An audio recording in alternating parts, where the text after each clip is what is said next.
Good evening, everyone. So today we are in the last session of this course. That is, we are going to discuss about the integrated biorefinery concept. So, in the very first class, when we discussed about the different phases of biorefinery, we also discussed a little overview of the integrated biorefinery. That how that what it actually consists of.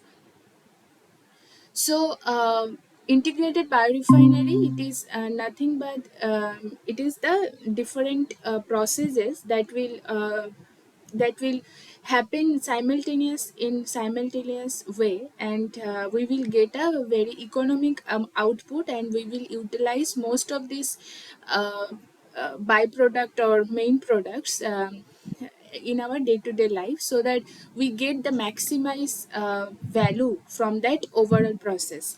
So we integrate lot of separate processes in a single process, or you can consider the overall process are the segmented processes are combined together, and these are made as a overall process, and from that overall process we get a maximized output. And if you do the life cycle analysis or techno-economical analysis of those integrated biorefineries, then you will come to the conclusion that those are highly energy saving concept, or the methods that we are following by integrating those biorefinery concept.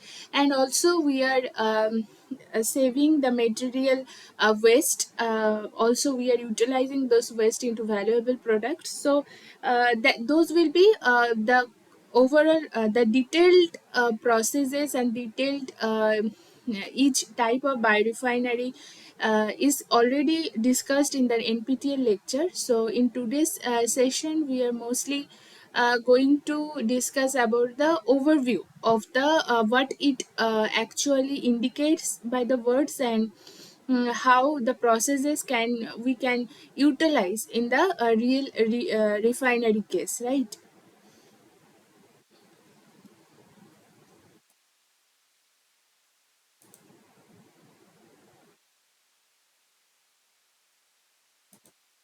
Okay.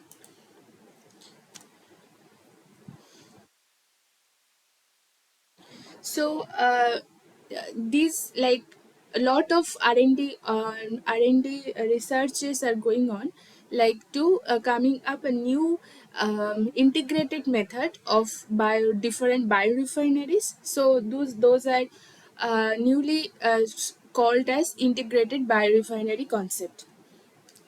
Now, the this concept was first developed utilizing the supercritical carbon dioxide, which was coupled with the polar Sumco solvent, and those were converted into valuable chemicals and fuels. So in this process, there are so many of chemical operations, those can be done in a different biorefinery concept, but here we are ultimately producing useful chemicals and fuels out of the whole integrated biorefinery. Okay. Now, this integrated biorefinery, the what does it mean? That this is a processing facility that will integrate multiple pathways that I was talking about, and different conversion technologies we are integrating together to convert the biomass into range of valuable product. Okay, like we are not like till now we talked about lot of biofuels, that liquid, gaseous, and solid biofuels we talked last all, like till this date whatever classes we had, and we discussed lot of biofuels that can be generated from the biomass feedstock. Now when we talk about this integrated biorefinery, then this they don't only consider the biofuels, they also consider the spectrum of power production or heat value that is generating, like what is the different heat value that we can estimate from that overall biorefinery when we are going through the integrated biorefinery concept, like some of the products that will give high heating value, and those can be also utilized in some of the factor, right? And some of the bioproduct or like waste material that also have the lower heating value. So those everything can be utilized at the maximum sense in the concept of biorefinery, integrated biorefinery. So this is a very new idea, and we are trying to minimize the production of the waste or anything that can be considered like we are not wasting anything out of the biorefinery. So we are trying to utilize most of the thing, like suppose the feedstock, different feedstock, like one feedstock of the one process can be taken to further to the another process, and we can get lot of other production of the other biochemical. So and some, if those products are not having higher heating value or higher um, like energy value, then we can use those bio product as a food or like animal food or feeding material. And we can also get other high value added products, including bioplastics. This bioplastic or biopolymer production, it is a very wide spectrum of biorefinery, because now the plastics we are used to produce from the petroleum based source, those are not those are also like having some issues. But now we are mostly like some researches are going on the like that seaweeds, they take the seaweeds and they extract the valuable polymers from there, and they produce the bioplastic using the seaweeds. So these are some novel researches those are going on, and already we are trying to improve the uh, like other strains and other biodegradability of those bioplastics. So a lot of researches are going on in today's scenario to enhance the profitability of the integrated biorefinery. So, in order to minimize the overall raw material consumption or overall energy consumption per unit output, or in plant material and energy recovery is considered basically in the whole system. Now, use of the integrated biorefinery, it becomes a very promising sustainable development for any kind of circular economy and efficient economy. So, as they can produce a wide range of the petroleum based products, so we can replace those existing conventional petroleum based products using those diversity of biomasses, and also we are trying to avoid the waste generation. That's why we are multiplying, or we are adding lot of biorefineries or integrating lot of biorefineries in a whole scenario. So the main goal of this new type of biorefinery are, we are trying to improve the maximum or maximize the conversion efficiency. Like we are taking the biomass feedstock, and ultimately we are producing, suppose some of the biofuels, or suppose we are producing like electricity. Suppose the ultimate uh, consumer, whatever we are getting, we are suppose getting the energy from that biosource. So in the whole process, like when we are taking the biomass, we are processing, pre-treatment, then any kind of conversion, thermochemical, biological conversion, any kind of conversion. So whatever in the process we are generating waste, so that waste, how we can utilize those waste in that refinery. So from that point of view, this integrated biorefinery concept, it came into the place. Okay, so we are trying to improve and trying to maximize the conversion efficiency to avoid the waste generation, and various innovative technologies are already invented, and those are created for valorizing the co-product or overall improving the commercial profitability of the biorefinery products. So they are also very crucial for the development of the next generation biofuels, right? As they can improve the overall competitiveness of the biofuels in two ways. Like first way is improving the yield in the transformation process, like producing more fuels from the same amount of the feedstock. So how we can do, like we can how we can we are taking like a particular amount of the feedstock, and we are trying to produce more fuels than the conventional way. So how we can do, like we are, suppose we are taking the algal biomass, we are doing fermentation, and we are doing something like we are producing some of the biofuels out of that.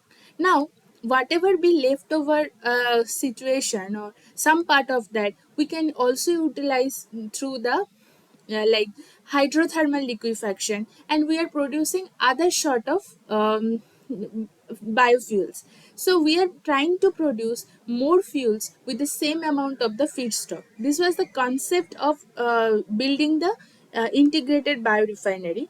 And another one is the by producing non-fuel components, which will be good valuable products or marketable products, like the earning from which could be used to decrease the price of the biofuels, hence enhancing the competitiveness. So we are trying to focus on maximum production of the next generation biofuels, utilizing the same amount of the feedstock. And also uh, s- uh, we are trying to sell other non-fuel uh, byproducts of the refinery in a high value added product. So there should be some lot of conversion processes that will be integrated or merged in a whole process, so that it makes the more profitable one. So when we talk about a sustainable integrated biorefinery, so it has to fulfill some of the critical parameter. So what are those critical parameter? First one, we have to look and we have to pay attention, like we need to minimize the consumption of the energy and potential impact on the environment. How? Via different levels of material and energy integration between the multiple platforms that we are handling in the integrated biorefinery. And we are trying to accommodate variable seasonal and annual patterns of feedstock procurement and quality via integrating multiple biomass conversion platform. Like some of them can be thermal, some of them can be biological. So it makes the hybrid platform also when it is required. So it depends on the feedstock characteristics also, that it is seasonal or it is annual pattern feedstock. So based upon that, we will try to accommodate or different kind of biomass conversion platforms, so that it we get the maximum valuable product. And third one is depolymerizing the target macromolecules to some intermediate some of the compounds, so, which match with the specification for the further processing. Like here it means that when we depolymerize the biomass molecule, suppose we will get lot of intermediates in the process, right? So this process, these intermediate compounds should be further processed in such a way that these intermediate compounds will be taken as a feedstock for the different kind of parallel conversion processes. And ultimately our target is to maximize the yield and quality of the consumer end consumer product, whatever it is, biofuel, biomedicine, biofood, whatever it is, we need to maximize the yield and quality of the target molecule.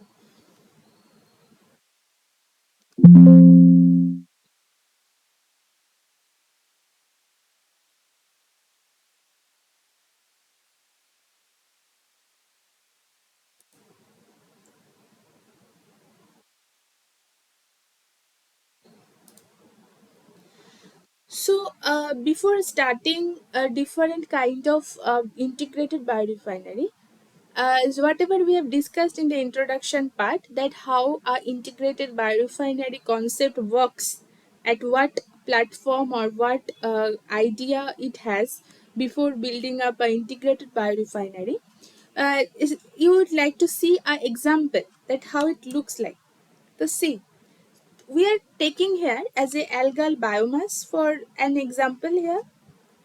So here what is happening, that these algal biomass are also um, taken or also used for water treatment, right? And these algal biomass can be taken forward for through the thermochemical conversion like gasification pyrolysis. From that we are getting crude bio oil that is refined, and we are getting fuel. Another condition is that we are doing the gasifications and pyrolysis, and other products are further separation and synthesis. We can get biochar or synthesis gas. Those are also considered for the fuel and heat, and produced and utilized for the heat and electricity purpose, right? So this is one part. We can consider this is one part, one conversion technology, and this is only the happening, it is happening in the thermochemical biorefinery. It is happening in this part. Now we are integrating this part with the other part, like we are trying to extract the carbohydrate, protein, lipid from the microalgal biomass through different processes like physical, chemical, biochemical processes. And from the hydro carbohydrate, we are following the chemical conversion to produce different kind of other byproduct like acetylated carbohydrate bioplastic we are getting. Another sort of thing, this is the in the biological conversion process. Now the this carbohydrate is further gone for the enzyme hydrolysis, which has been taken for the multi sugar fermentation like C5 C6 sugar fermentations. And from that we are getting lot of fuels like bioethanol, methanol, and other fermented byproducts. So you can see this lot of other processes are merged into one picture to make it a integrated biorefinery. So in the meanwhile we can also see like the protein which has been extracted from the microalgal biomass, it is taken forward like a single cell protein, so it can be taken forward for the animal feed or directly can be used as a biofertilizer or pharmaceutical products like that. And this lipid content, if it is high in the microalgal biomass, it can be suitable for the transesterification and production of the biodiesel. So in the hydrothermal liquefaction also we are also getting biodiesel. So here in the process we have seen this is a hybrid process that we are considering in the integrated biorefinery, where we are merging different biological processes. We are also merging the thermochemical processes, right? And we are getting a variety of bioproduct and bioenergy forms of bioproduct and bioenergy. So this is the overall an example of the integrated biorefinery.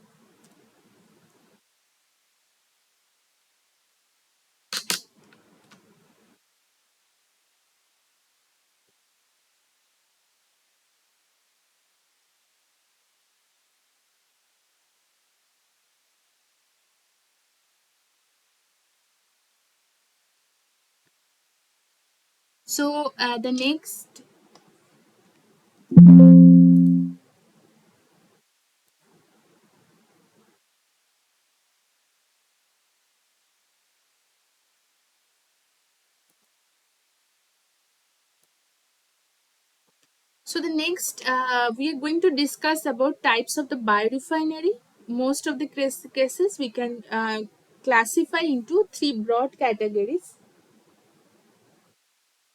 First one is triglyceride biorefinery. Second one is sugar and starch based biorefinery.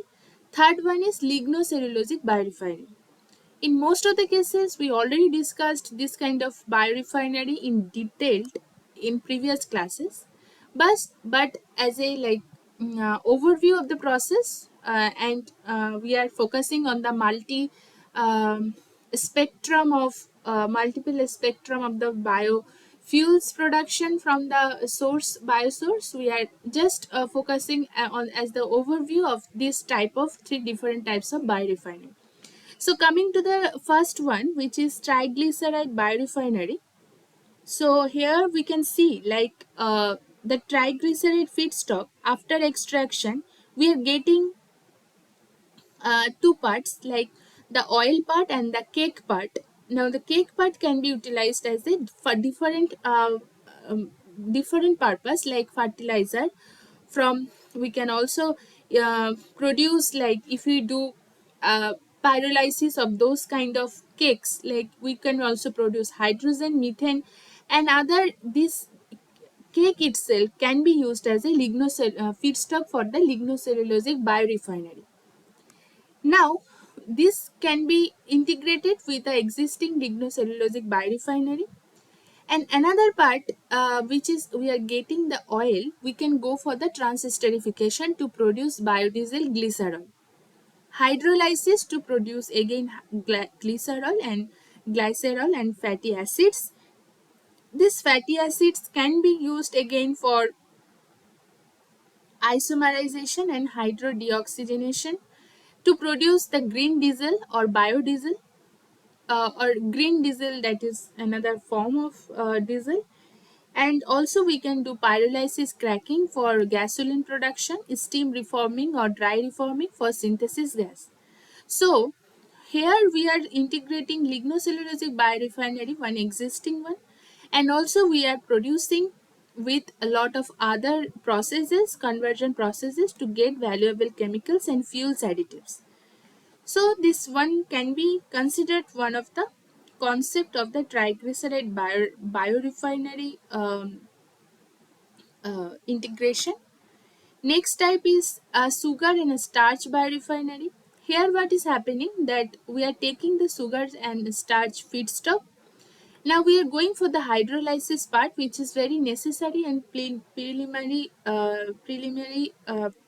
step as a sugar and a starch feedstock. So we are getting C6 sugars or hexose sugars in the first step. From there, we can take the different steps like fermentation or other metabolic engineering pathway, yeast fermentation. We are getting different sort of variety of the byproducts, right? So when we take the fermentation process, we are getting lactic acid, succinic acid, HPA, that is hydroxyproponic acid, um, etagonic acid, glutamic acid, we are getting as a example or as a byproduct of the fermentation. When we do the integration of the metabolic engineering processes, we are getting ultimately linear and different kind of branched chain higher hydrocarbon, that is higher alcohol, C5 to C10. Now, when we do the yeast fermentation process, then we get ethanol as a main product, and from that ethanol we can use as a fuel or fuel blending in the existing diesel oil, and also we can go for the reforming and produce the synthesis gas out of that. Also, when we get the ABA fermentation process, that is, we mostly get acetone, butanol, and ethanol, which is known as ABA fermentation. After separation, also we are taking butanol, acetone, and ethanol as a three different product, and we are utilizing three different product in the three different um like utilization, or we can also use it as a feedstock for producing other kind of biofuels, like some of them are used as a solvent, some of them can be further reforming for producing syngas, gaseous form. Okay. Now, this kind of hexose sugar can be further taken for the phase catalysis, aqueous phase catalysis to produce the aromatics and alkenes. Also, when it is phase reforming part, we are producing hydrogen. If you are going for microbial processing, you will get lot of liquid fuels. And when you are going for the dehydrocyclinization, you are getting 5 HMF, that is hydroxymethyl 5-fural, which in terms it can be converted to levulinic acid. So this is a potential avenue for all kind of sugar and starch biorefinery in a single picture.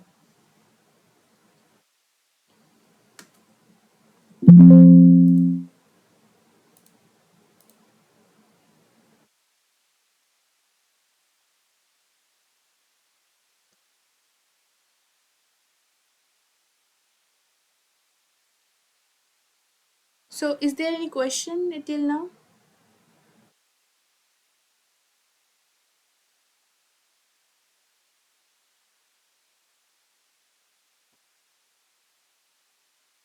Okay.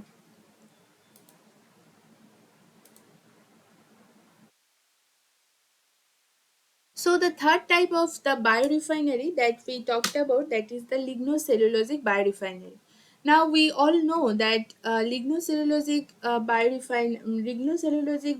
feedstock, it has lot of like different categories and lot of variations, right? So it is very difficult to discuss all of the thing in a single session. We already discussed each and everything of the lignocellulosic biomass as a feedstock in the previous classes. So in the one picture, if you are going to summarize all the processes and all the biofuels in a single picture, this is what it represent, right? So it is like lignocellulosic feedstock when it goes for the pretreatment. So after pretreatment, it goes for the hydrolysis. Now the hydrolysis, it can be uh, taken for anaerobic digestion or fermentations, which is in terms it produce biogas and biohydrogen. And this biohydrogen is lot of having recent attraction because hydrogen, it is a very energy dense fuel, right?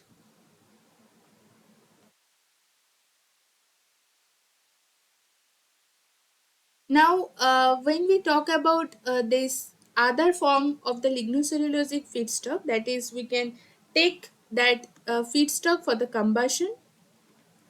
From the combustion, we will produce the heat and electricity. That is very general. Other than that, we don't get other thing in the combustion process. When we get the gasification, we generally produce the synthesis gas. After the Fischer-Tropsch synthesis, we produce other biofuels like methanol, dimethyl ether, and higher alcohols and Fischer-Tropsch oil. Taken the other process, that is first pyrolysis. In the first pyrolysis, the main product is the bio oil production. After reforming, we can get synthesis gas. These two process can be merged, like these two process can be um, taken together for the maximizing the synthesis gas production. And then after, the bio oil can be dehydrooxygenate to form aromatics and other hydrocarbon and coke. So other thing is liquefaction, that also produce the bio oil in a larger quantity. So coming to the hydrolysis part, those when the lignocellulosic biomass is hydrolyzed, it is like mainly fragmented into different parts. One part is lignin, third one is second one is the C5 sugars or the pentose sugars, and last one is the C6 sugars, which is the hexose sugar. So the lignin part, which is very hard to hydrolyze. So that part is depolymerized and dehydroxygenate and solvolysis process followed, and we are producing gasoline range products and other phenolic products. Upon geolite upgrading, we are also producing aromatics and coke. When we take the C5 sugar, we get the dehydrocyclization, we get ultimate furfural as a product. And when we take other product like fermentations, we will get ethanol, acetone, butanol, ethanol like ABA fermentation. And we take other a lot of processes to produce, like you can refer like hydrogen liquid fuel and levulinic acid. Some part is common, like these are ultimately biomass feedstock, so we can get most of the common thing like hydrogen, HMF or levulinic acid, or this kind of ethanol, ABA, this kind of thing. So ultimately the initial stage of the processing to get this kind of common byproduct, this is in the mean processes we are integrating lot of conversion technologies to make it useful products and saving the energy and improving the quality of the bioproducts. It can be biofuels, it can be bioenergy, or it can be biofood as well.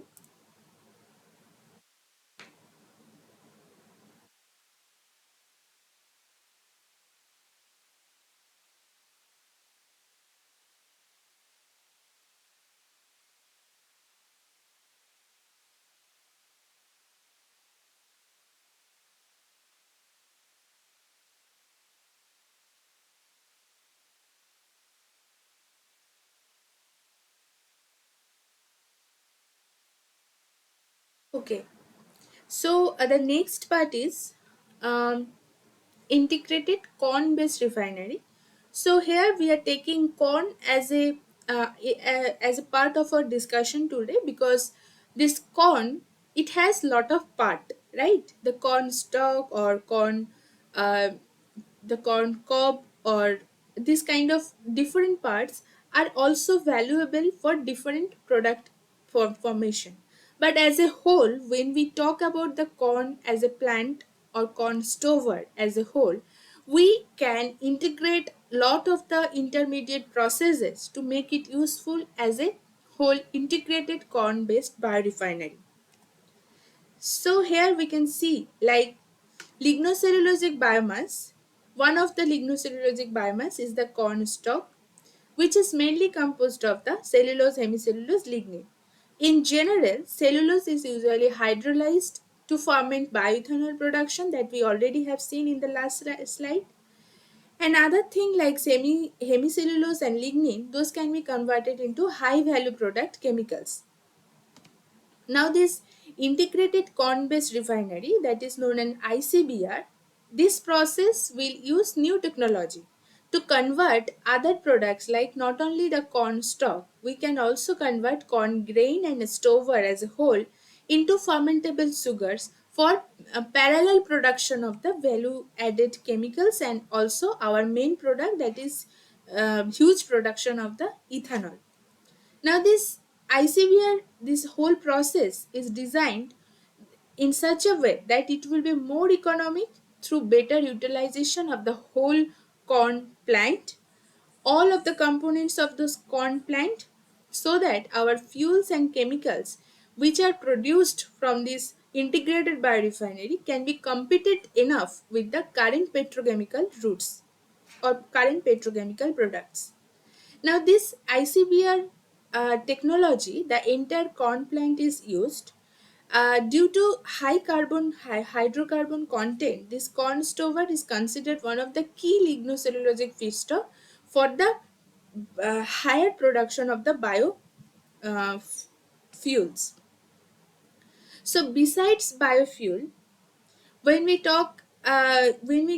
take corn stover as a our main biomass feedstock, then we produce lot of other valuable chemicals like some chemical building blocks like glucan or xylene, and from there we get like lot of things like succinic acid, malic acid, dicarboxylic acid, proponic acid, lactic acid, levulinic acid, any kind of thing like other enzymes.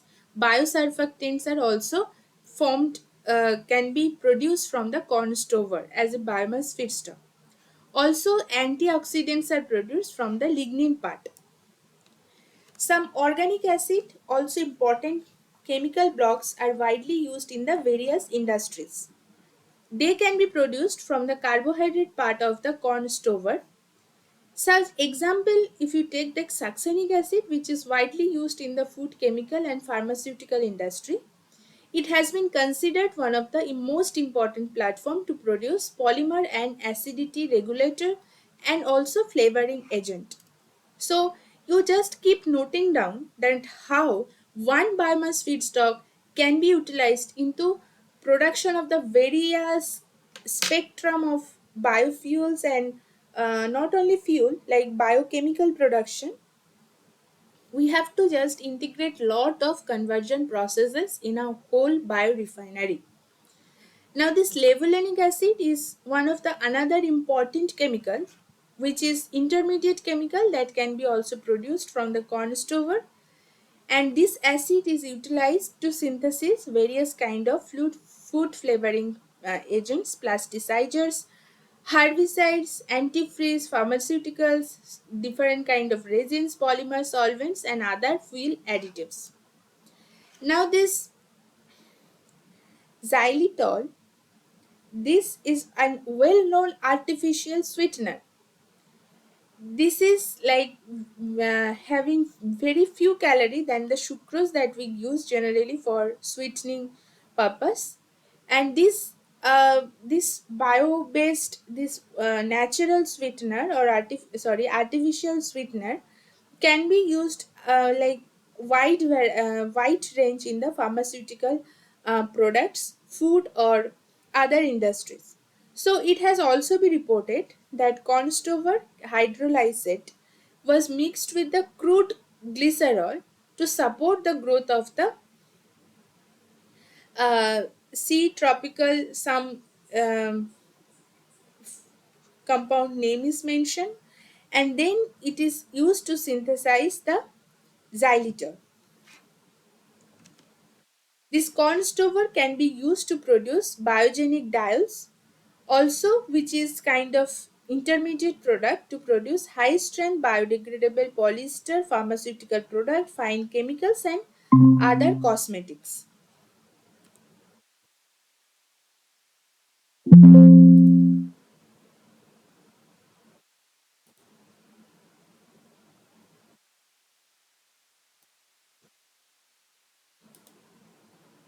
Okay, so we were talking about the integrated bio refinery concept for the corn based industry. So, in addition to that, when we talked about lot of production of the wide variety of biofuels or biochemical, in addition of that, this corn stover is also considered as a promising substrate for the production of other important enzymes like cellulase and xylinates. Those are widely used in the animal feed or food or textile, laundry and other kind of pulp and paper industry. This has wide utilization in those kind of well happening industries. So moreover, this corn stover contains bioactive compounds, particularly it has phenolic compounds from the lignin, and those extraction of such compound, it is very valuable when we utilizing the biomass feedstock as a corn stover. Also, this corn stover yield is almost equal if you consider the corn grain yield. Similar to starch to ethanol conversion, this ethanol production processes from the corn stover also involves two steps, that is hydrolysis of the polysaccharide to the sugar monomers and the fermentation of the sugar to ethanol. This simple two steps, it is also followed like whatever you are taking as a biomass, even if it is corn stover or corn grain, those are following the same method to produce the starch to ethanol. Now, obviously, we talked about natural recalcitrance as property for the lignin part of. So it makes very impossible for direct conversion of the structural carbohydrate into sugar by microbes without additional pretreatment method. So when we talk about the integrated biorefinery, there is a big main focus we already have been placed into pre-treatment part, because the pre-treatment part itself it takes lot of industrial investment for making it suitable for the other conversion processes. So it is a very crucial part to be followed and it is also varied based on the different kind of the biomass feedstock properties. So this pretreatment step opens up the complex matrix of the carbohydrate and lignin. It removes the lignin and hemicellulose parts depending on the what kind of pretreatment that you are opting, and it ultimately increase the surface area, which ultimately help in improving the subsequent hydrolysis yield. So we are improving the next process like hydrolysis process by choosing a suitable pretreatment method. So this when we are focusing on the integrated biorefinery concept, then each of the everything like each of the every part, like first is pretreatment, then it is taken for the conversion, whatever conversion it is, it can be single conversion or hybrid conversion it is following, and then it is followed by the like uh, utilization part, like you are utilizing in a liquid fuel. If you are not utilizing in a liquid fuel, then you are going for the further conversion to make it liquid to gaseous fuel. So everything comes into picture one by one. So first is the pre-treatment part, which is very essential, which will ultimately affect the rest of the other conversion step. Like if you do the pretreatment of the lignocellulosic biomass, it will subsequently increase the hydrolysis yield 3 to 10 times. So this corn cob is also considered as a source of the cellulose rich fiber.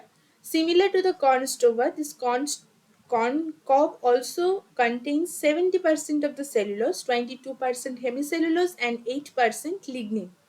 So it is also being used to produce a spectrum of biofuels. Apart from that, it is widely used for the production of the bioactive compounds and antibiotics. So we had discussed corn-based industry. Now we are going forward with the soybean-based biorefinery, which is uh, again we are going to focus on the integrated part. Now you can see this is the one flow sheet of representing the integrated biorefinery for soybean as a biomass feedstock. So after harvesting, we are separating the straw part and soybean seed. The soybean seeds are going for the pretreatment method. We have we are taking out the soybean flakes. After that, we are extracting the soybean oil from that using some solvent like hexane, and from that we are going through the evaporation method to separating the hexane and crude oil which is being taken from the soybean crude oil, and this crude oil is taken for the degumming to remove the impurity within it. Now this degummed oil is further taken for the neutralization, pH balance and other neutralization has been taken place. Then after that it is bleached to remove the any kind of impurity colors, and after that deodorizing is taken place to get ultimately refined soybean oil.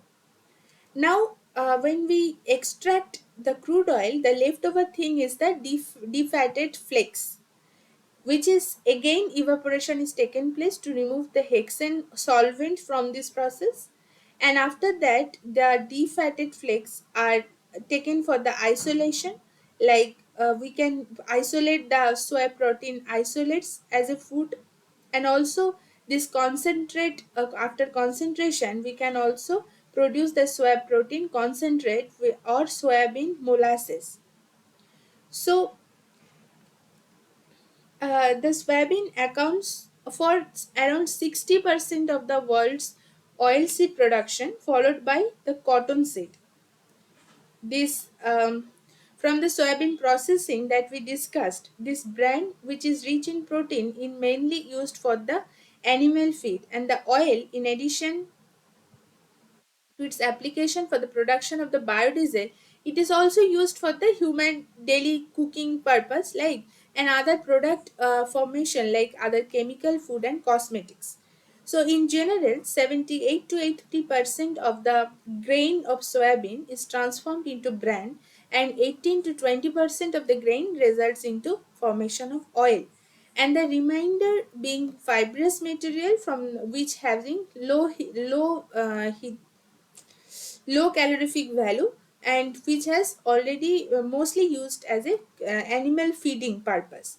Now the soybean seeds contain average of 40% protein, 20% lipid, 34% carbohydrate, which can be soluble or insoluble carbohydrate, and other impurity like 4.9% of ash. So among these large groups of biomolecules, which are importantly like macro and micronutrients, biologically active compounds, those can be um used in a variety of day-to-day life, like essential fatty acid or other micronutrients we can use from this soybean as a feedstock. So upon when we extracted the lipid fraction, most of the crude oil components are triglyceride, 99%, right? Remainder are the phospholipids and saponified materials and free fatty acids.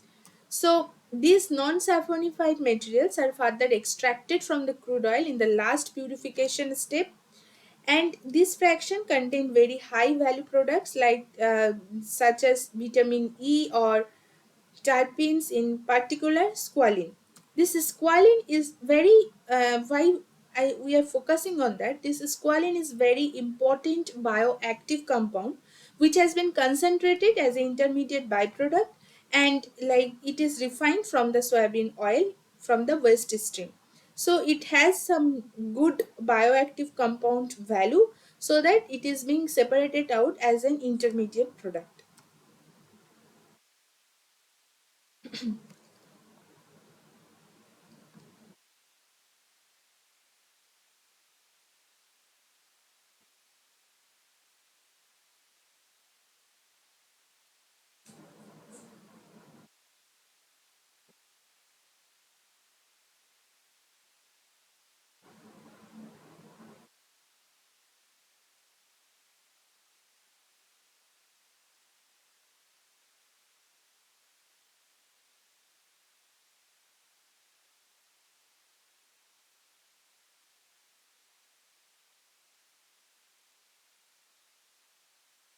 So, in a whole part of the integrated soybean biorefinery in one picture, we discussed lot of the part, right, in the previous flowchart. So, this is a part like this is the part for the oil extraction from the seed, where we follow the liquid fractionation to oil extracting, then solid fractionation. Then from that we are getting the soya protein concentrate, like after following some of the concentration, extraction and drying processes.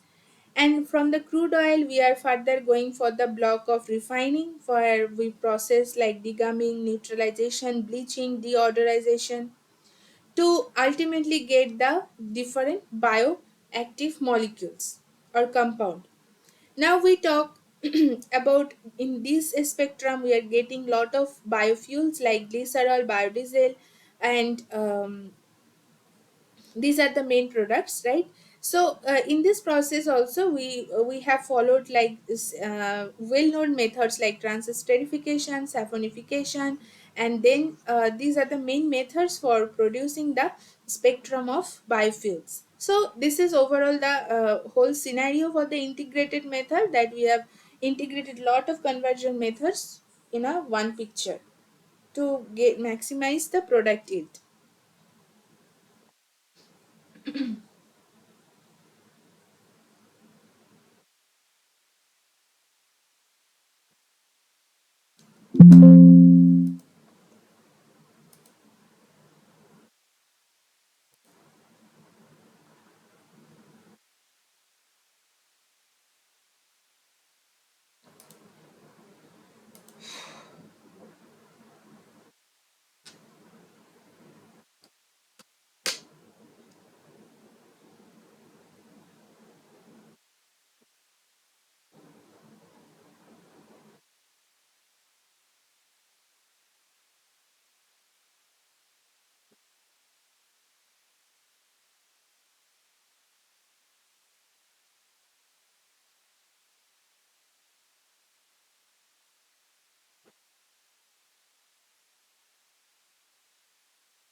So next we are talking about the sugarcane based biorefinery.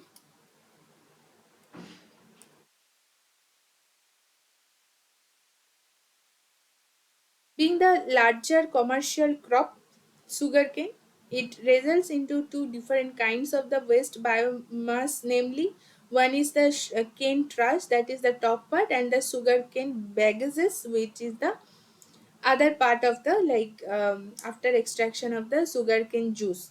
Now from the cultivation and processing part, we are mainly producing these two waste biomass. Now the sugar cane trash or tops remain in the field upon cane harvesting, while the bagages are the byproduct which remains as a waste after extracting the sugar from the stalk. Nearly 30% by weight of the sugarcane SCB, that is sugarcane bagages, is generated while sugarcane processing, and most of which is being utilized for cogeneration. Cogeneration, that means it can be utilized for the heat production, or it can be further taken forward to produce um, different kind of the biofuels out of that. Now, the leftover bagages is generally discarded at waste, and there is lot of scope to turn over those discarded waste into value-added product. Thus, it will help the sugarcane processing industry to more be economic and strategic benefits out of that.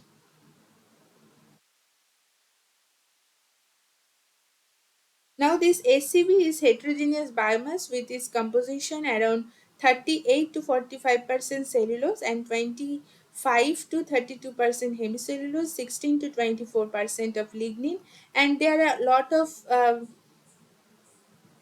traces like ash, wax, and minerals.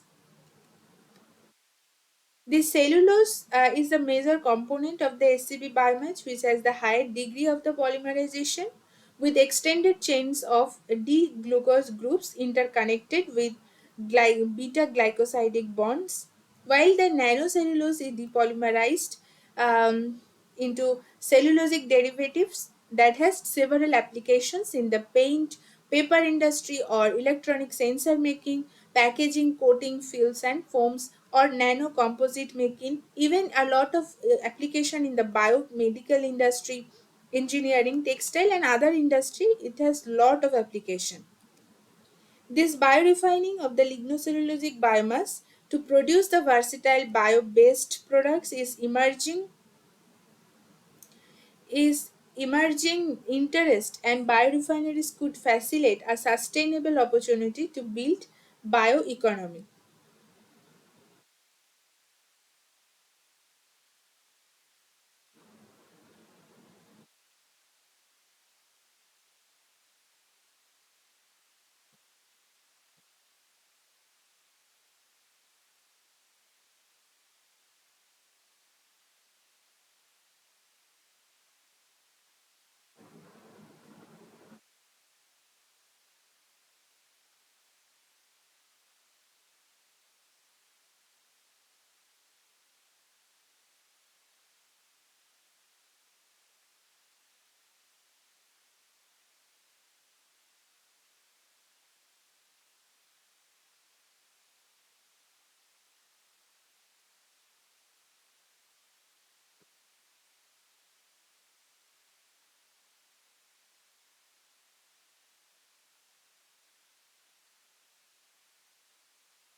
So you can see that in the integrated biorefinery concept, this sugarcane bagages after hemicellulose removal, this hemicellulose free bagages is further delignified and bleached to ultimately form the nanocrystalline cellulose out of that, followed by um, polymerization, and whatever in the process we are producing the wastewater, we can taken forward this wastewater for the dark fermentation, and from that wastewater itself we can produce the biohydrogen. So we are integrating two three processes in a single to produce a multiple product out of that. Now this dark fermentation process, the treated water can be again used, so it is maintaining the waste stream of the overall industry. And after that, when it is we are getting the nano crystalline cellulose as well as biohydrogen in the product. So you can see a broader picture of the sugarcane industry. That is, after milling, we are producing sugarcane juice, that is fine. Now, the sugarcane juice further can be concentrated and cooking to make it sugar. This molasses can be taken forward to produce lot of fuel out of that upon fermentation process. And then this upon microalgal cultural process, we can also produce biofuels, biopolymer, beta carotene, and others. These bagages can be burned to produce the bioelectricity. Otherwise, we can go for the pretreatment method followed by chemical, physiochemical, physical, biological pretreatment method, and we can form another sort of bioproducts like biocoal, steam, electricity, paper, carbon, black, that is carbon, that is charcoal kind of carbon, biochar, and other like direct fermentation. We can produce enzyme, organic acids, biomass, animal feed. So you can see this is the integrated sugarcane industry concept, that we are producing, we are merging lot of intermediate conversion processes to get ultimate production of lot of biofuels or byproducts.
So, this circular economy in the existing lignocellulosic bio-based refinery, the we have talked about corn-based or this sugarcane based biorefinery. So those it has the lignocellulosic part of that. So we can consider this lignocellulosic based biorefinery, how the circular economy will look like.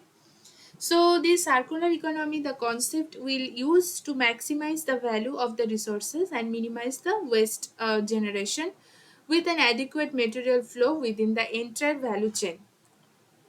The circular economy will attract lot of popularity, which is exactly opposite to the linear economy, in which resources are produced, used, and disposed of effectively by reusing. So we are mostly highlighting the reusing part in the circular economy to make it less source for the waste generation. Now, this fundamental objective of the circular economy is to make value-added product from the waste-free biorefinery analog to fossil-based refinery. A circular bioeconomy, it combines with the emphasis on the useful, efficient use of the all type of the resources. It can be feedstock, it can be intermediate resources as well. This bioeconomy is a set of economic activities in which the biotechnology also comes into play to convert the biomass to biomaterial, fuel, and chemicals that we talked about, and it will form the low carbon, resource efficient, and socially inclusive for the sustainable development part. This biomass will play a vital role in the bioeconomy value chain because it is traditionally sustainable and eco-friendly than the other chemical processes. So it focused on new growth opportunities in the biomass uses. Also, the demand is increasing worldwide today towards the low carbon economy. This production of the bioenergy through the biomass, which reduce the greenhouse gas emission, and 50% of the biomass worldwide is used for the only food and feed purpose. So we can also produce, focusing on the bioenergy part um, in an in-depth analysis. We can also do to to minimize the dependency on the fossil fuel based electricity generation. This bioeconomy, which releases less CO2 emission, also entails a mixed culture, cutting edge of technologies for the development of the new products and shifting the processes from fossil based economy to the bio based economy to ensure again thus the overall sustainability of the process. This bioeconomy is very specific to replace the fossil based carbon into bio based carbon, recirculating the material flow impedes the development of the bio-based economy to limit the finite resources by achieving the circularity of the process for the sustainable action. So in a circular economy, the resources are used during their product existence to maximize the benefit. Furthermore, circular economy emphasizes the restoration and the reutilization of the product and energy extraction from this for after each product life cycle. The use of the biomass as a feedstock can be also managed efficiently to be reused and recycled. So the circular economy paves the alternatives for fossil fuel with a biomass feedstock. While we talked about the lignocellulosic biomass, this lignin valorization also aims to incorporate the whole method to adhering to the circular bioeconomic theory. Ultimately, the lignin collected from various sources, which are lignin collected in the sense of like these are not very easy to be hydrolyzed. So the lignin collected from various sources as the intermediate can be converted into other multiple techniques to multiple valuable end product. So different gases like carbon dioxide, carbon monoxide, hydrogen, methane. So these can be formed or other like liquid oil, phenols, aldehyde, aliphatic compounds. Char and heat product can also be we can utilize by comprehensive application of these chemicals, electricity and fuels.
Next, coming to the part of the algal based biorefinery.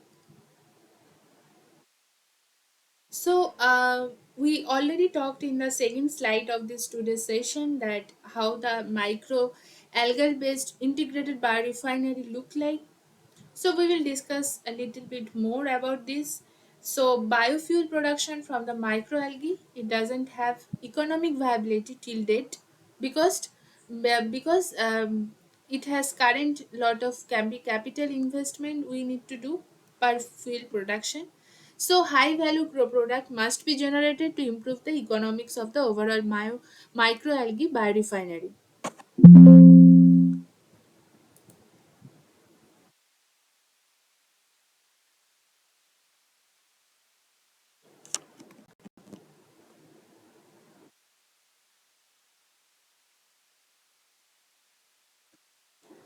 These microalgae can be microbial factories producing various compounds like other than lipids for the biodiesel. It can be, we can see like the composition like lipid it has 7 to 23%, carbohydrate 5 to 23%, and proteins 6 to 52%. Microalgae can be an ideal feedstock for commercially valuable products used in the food, nutraceutical, and cosmetics and pharmaceutical active compounds. Capturing the value of the multiple components can be fulfilled within an integrated biorefinery, which maximize the production of the output from the single biological treatment.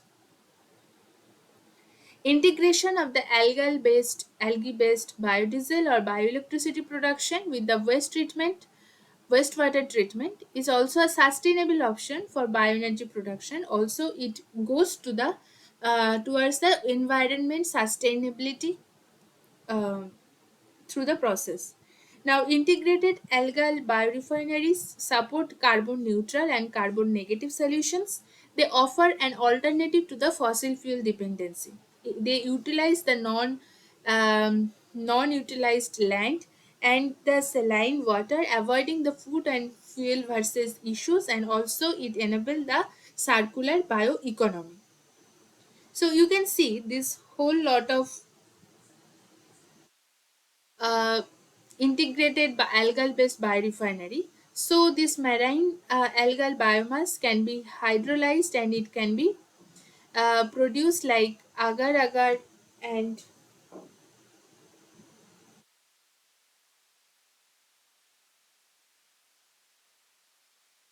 other kind of hydrocolloids can be produced. From the protein extraction, we can also produce um, some of the other bioactive compounds, and after harvesting we get the feed like we can directly use as animal feed or any kind of animal feed we can use. It can be also used as a single cell protein.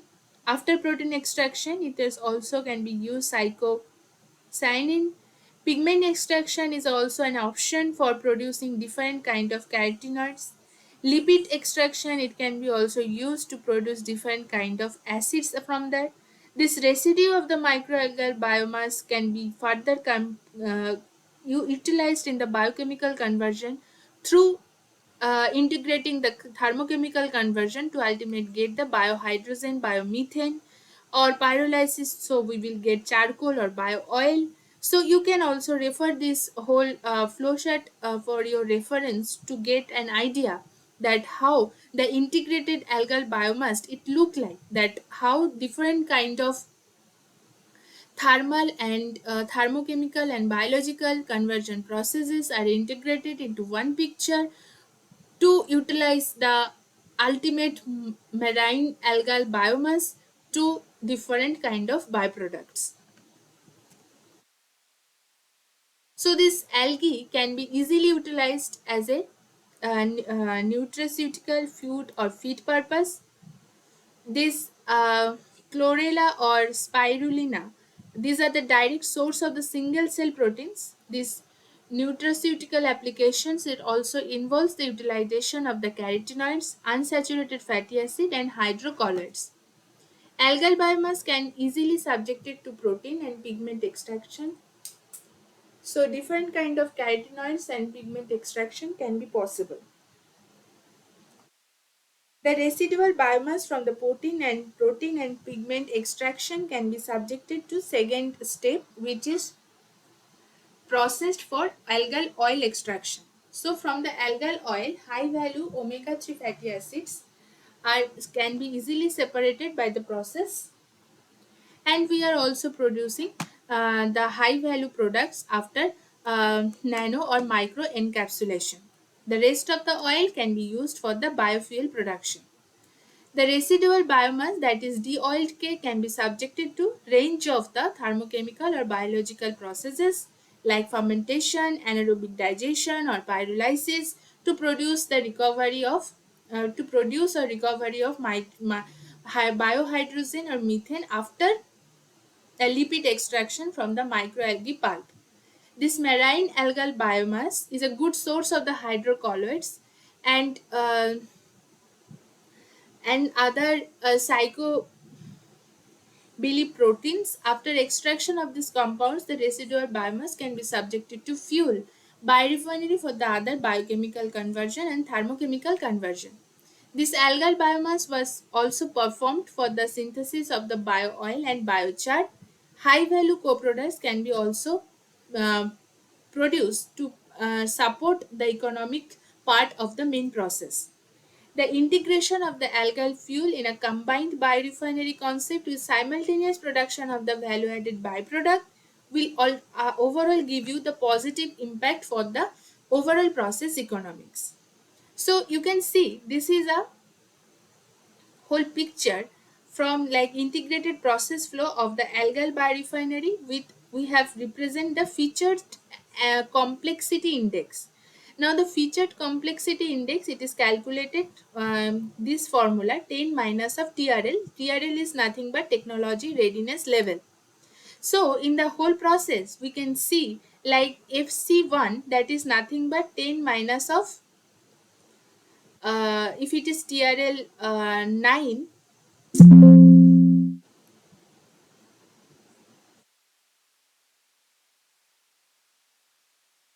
If it is TRL 9, then FSI will be 1. So FSI is 1, that means it is technology readiness level is actually operational in the environment. Actual system proven operational in the full fledged in the environment. So most of the cases are FC1 in this process, but this ethanol nanoparticle formations um, um, from this biomass feedstock, some of the processes still is in the lower TRL level. Those are still in the research level or in the development level, not in the deployment level. So still there are some technological challenges that we generally face to make it a industrial based processes. Now coming to the this kind of another process like the same flow sheet, which represents that major processes involved in the product recovery, showing complexity of the process, which represent the food from this biomass. The food ultimately that we are getting, it requires less processing than the fuel processing. So ultimately when it goes to the fuel processing, then the TRL level goes down.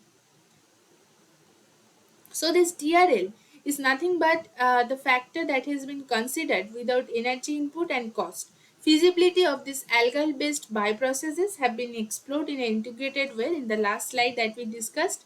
So most of the platform as a renewable algal biomass is in the TRL 9 already in the industrial phase, and this platform can be further divided into three feedstock, that is freshwater algal biomass, marine algal biomass, and cyanobacterial biomass. Cultivation and harvesting both are available and proven in the operational environment, that is it is belonging in the TRL 9 level. For effective extraction and biomass processing, mature technologies are considered to make the biorefinery more sustainable. The grown biomass gets harvested through various techniques. Most of the techniques are well proved or well established, and they also fall in the TRL 9 level. There are four main channels to process the algal biomass, that is extraction, biochemical conversion, chemical conversion, and thermochemical conversion. And these all processes are well established, and these are all fall for the TRL 9. Algal fuel biotechnology based processes that will still require high processing, so they may require more time to evolve for the deployment, development, and those having still in a lower TRL level. So more number of process when it incorporates, then the TRL value goes down, making it less sustainable. Now, when we talk about the waste-based biorefinery, this waste can be different parts like municipal solid waste, or different kind of agricultural solid waste, or industrial solid waste, or different kind of gaseous. Mostly solid waste are considered. So the management of the waste, it becomes a very concerned and important factor and serious issue for the long-term sustainability, because there is high rate of the population, that is growth is coupled with the unregulated urbanization. Now this improper management of this solid waste, that will result in the deterioration of the environmental health and the quality of the environment. Now this integrated industries are taken into picture, that we are still discussing in this lecture. So they will produce a lot of valuable products from the biomass, as well as when we are using the solid waste as a feedstock, they will convert into different kind of valuable products through the different conversion processes, and they can process different feedstock as well, like industrial, household, agricultural waste. So these include non-edible parts of the crops, organic urban waste, domestic waste, industrial organic waste. So making it easy for you to categorize the thing, there is industrial waste which has petroleum waste, chemical waste, pulp and paper based industrial waste, dyes, that is liquid waste, and other kind of industrial waste as well. Agricultural waste, we know, we already discussed this thing. And this municipal solid waste, those had mostly paper waste, plastic waste, food and cattle manure. Forestry waste had lignocellulosic different compounds, hardwood, softwood, wood chips, bark, and sawdust, this kind of thing. So mostly when we talk about the municipal solid waste, the first and easiest thing that we follow, that is composting. Composting, that is easy dumping of the municipal solid waste into our earth nature. But the thing is, there are some advantage as well as disadvantage of the process. First, we will talk about the advantage, that is we can reuse and recycle those waste, detoxifies the waste, and eco-friendly and organic fertilizer can be produced. Those will enhance the soil structure and improves the soil fertility. But the disadvantage is it requires large area to compost those huge amount of the municipal solid waste. Initial investment is very high. It is also by anaerobic or aerobic composting process. Ultimately, this process is very slow process. And also when we gather lot of municipal solid waste for their natural composting process, then it has some formation of unpleasant odor. Those will ultimately can make sick of the society, or wherever it is dumping or this air is happening or situating. So other there can be a chance of air pollution because of that, and continuous monitoring should be always be required so that it doesn't contaminate the groundwater. Also the air quality monitoring should be also there, and that is less acceptance by the society that this kind of composting, it is very difficult to maintain over the period. So we generally follow other kind of chemical or thermochemical processes to make it very fast to produce the downstream various bio product, like this organic solid waste material. Those are can be pre-treated and extracted the lipid portion for transesterification, production of the biodiesel and glycerol. Some enzymatic hydrolysis which is very useful for this conversion of this municipal solid waste into same routes they follow, like a submerged fermentation or solid state fermentation. Ultimately we are producing biopolymer platform other chemicals, biopesticides, ethanol, volatile fatty acids, and other biogas from the anaerobic digestion. There is acidogenic digestion from fermentation, from which produce the volatile fatty acid and biohydrogen. Simple composting will produce you fertilizer. So this is the overall concept of integrated waste based biorefinery. So last part of this session, we are going to discuss the two main concepts. We are not focusing on here as an example of the biorefinery, because if you are understanding the concept of the life cycle analysis and the techno-economical analysis, then you can utilize those concepts into analyzing or characterizing your existing biorefinery. That can be anything like lignocellulosic biorefinery or sugar-based biorefinery or any kind of biorefinery. You can utilize those concepts into assessment part. So when we talk about this life cycle assessment, the feasibility of the bioenergy, any kind of bioenergy product, should be assessed through the perspective of life cycle assessment. Now, this life cycle assessment is a methodology which will use to quantify and evaluate the environmental burdens associated with the use of energy, material, waste emission throughout the entire life cycle of those byproducts or the process or the activity or the any kind of activity that we are following for production of this product. This life cycle analysis or assessment is designed to evaluate the environmental impacts of a process or product throughout its life cycle, from raw material extraction to the end life, by identifying where the biggest environmental burden they have. So, life cycle analysis will help to reduce the resource consumption, will help to minimize the emission or waste, and it will also improve the sustainability and support the ecosystem, eco-friendly design and decision making. So it will overall, it will give you an idea to make it a better process for your sustainable system. The life cycle of the biofuels and bioproducts from the cradle to grave. This is a method of life cycle analysis. They encompasses a series of interconnected stages that will reflect their environmental and societal impact. So it begins with the cultivation and harvesting of the biomass such as crop, algae, or forestry residue, and which is serving as a primary raw material. So upon harvested, these feedstock undergo various conversion processes. Those are very common, right? So these conversion processes, upon they produce different kind of biofuels, bioenergy, and bioproduct. This product, they enter into utilization phase as the last phase of the life cycle analysis assessment, where they are consumed for the energy production or incorporated into various other applications such as transportation fuel or electricity generation or other biodegradable plastics.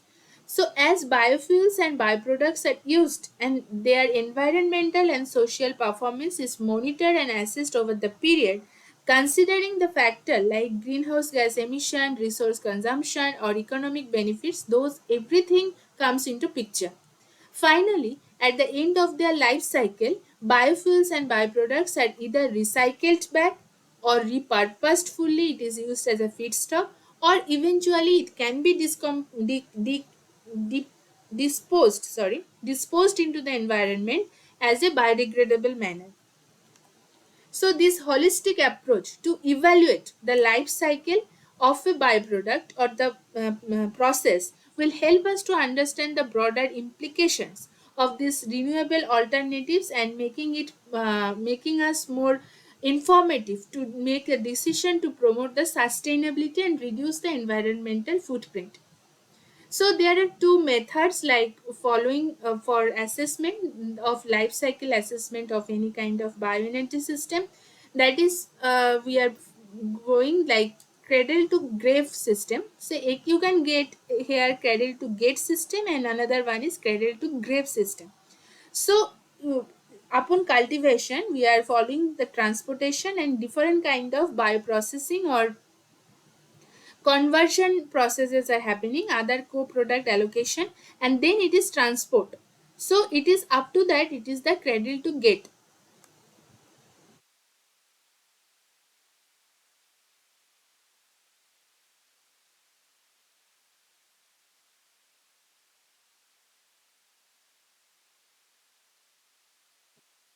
So cradle to gate, it nothing but it tracks the product from the raw material extraction to the point when it leaves the factory. Up to this rate part is cradle to gate part. So here we are mainly focusing on the raw material extraction, then processing, and then manufacturing, and then transportation. Up to that, it is cradle to gate. But when it comes to the disposal part or the ultimate utilization or end of the cycle, then it comes the whole picture as the cradle to grave. You can see cradle to get up to it is manufacture is over, and when it is further taken for the other operation like electricity generation or further taken for the end of the life, it is known as cradle to grave. So these two kind of the life cycle assessment that we generally focus on.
So the last part is the techno-economic analysis.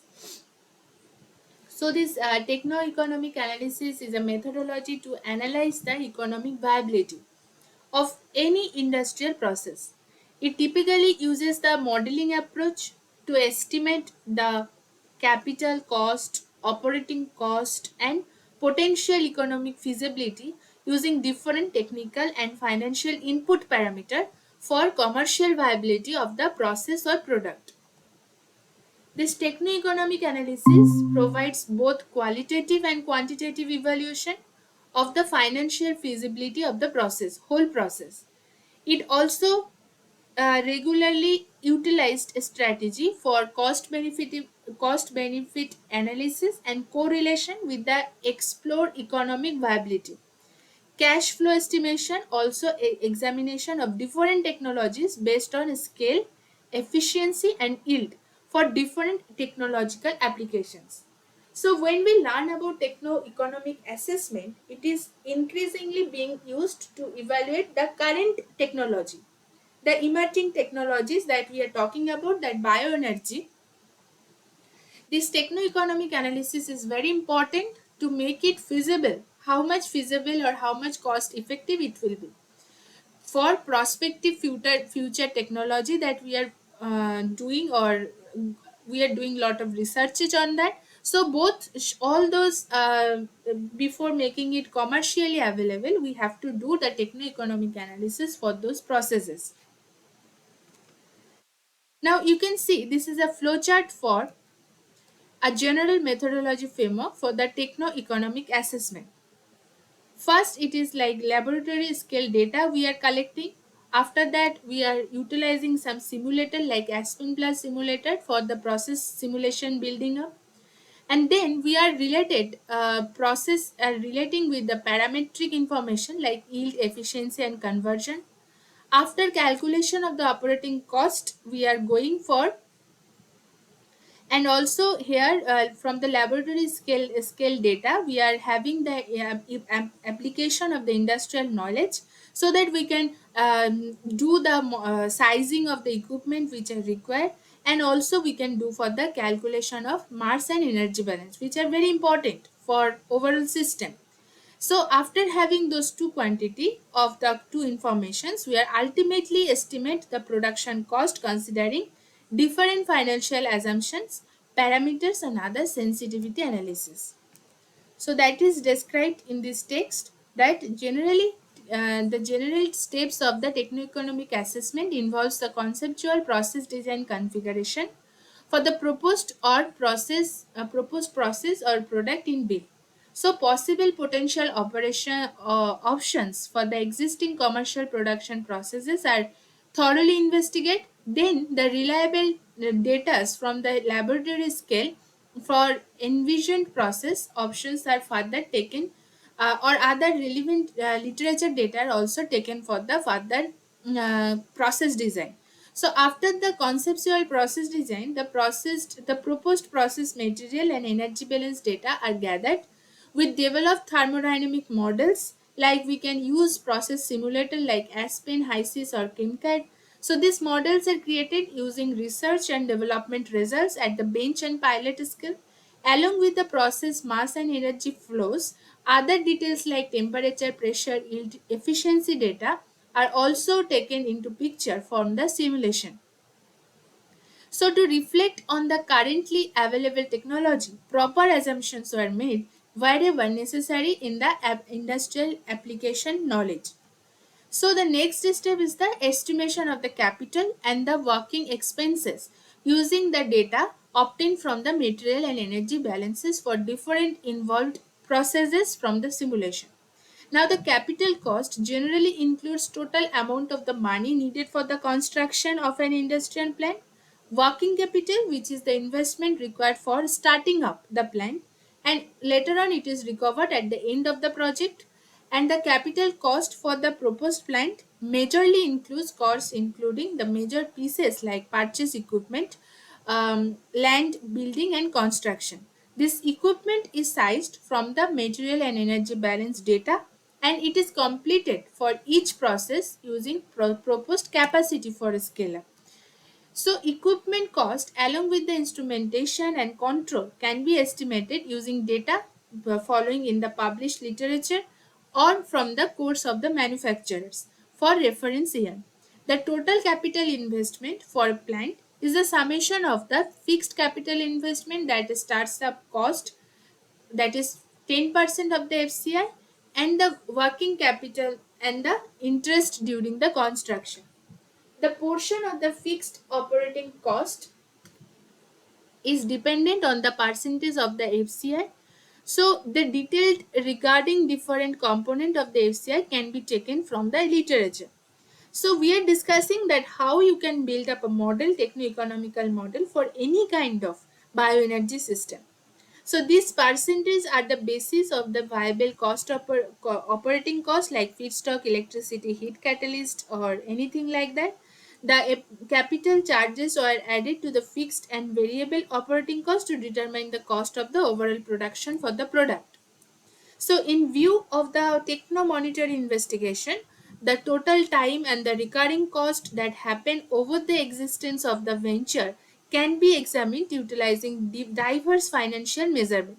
So, continuous process improvement in the techno-economical analysis is completed utilizing the information from the past evaluation and recently noticed updated data for the process and different various system variable. So there will be uncertainty analysis regarding the techno-economical analysis will decrease as the process or technology move forward through the commercialization. We have to also make sure the sensitivity analysis, which is also carried out to check and account the uncertainty by the changing of different input parameters for the model and how it is affecting the output parameter. The sensitivity analysis provides information such as contribution of different parameters such as cost of feedstock, plant capacity, yield, and to the variability of the final results and their effects accordingly. So, based upon this knowledge of the techno-economic analysis, we can ultimately analyze the techno-economic part of each and every step following the process buildup and overall energy output or the overall efficiency of the bioenergy system.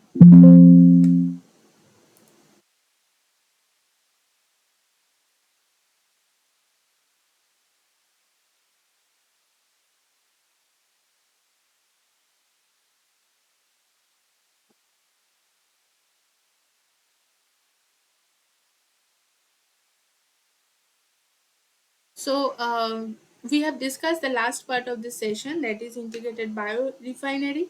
So is there any question as of now? Because this is the last session, and after that you have to appear for the NPTEL exam. So good luck for your exam. Obviously, hopefully we'll do great.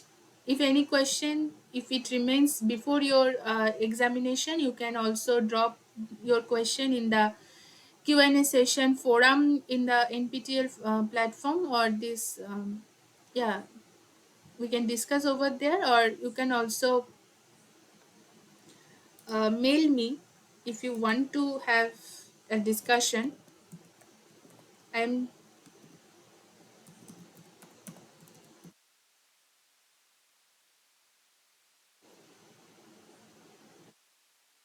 So this is my mail ID. You can also mail me if you have any kind of queries before your exam.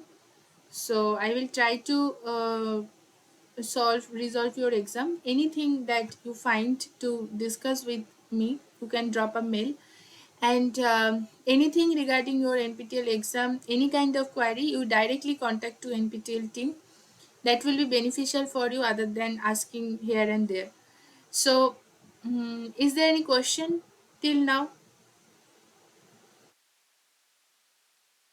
I will share this lecture by Monday or Tuesday, and after that, you can have like I can also upload some of the techno-economic analysis and life cycle analysis part of any particular biorefinery concept. The PDF I can also upload, so that you can I have discussed the mostly the overview that how it happens and how we do the techno-economic analysis, but for a specific example that how a refinery they are doing the calculation for as a life cycle analysis or techno-economical and assessment. I will upload 2 3 examples PDF. You can refer that to get an idea, just an idea. Okay, so if there is no other question, then I would like to yes, Anand, you want to ask any question?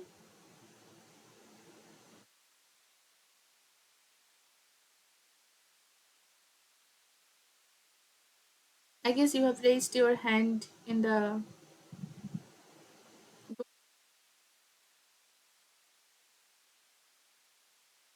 Okay, so if there is any question, you can drop me mail. I will try to resolve your question, your queries.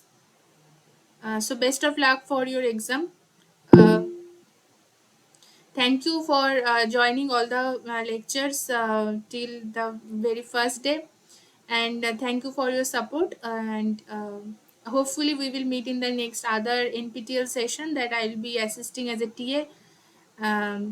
Okay, no, not an issue. You can mail me. Not, I will reply.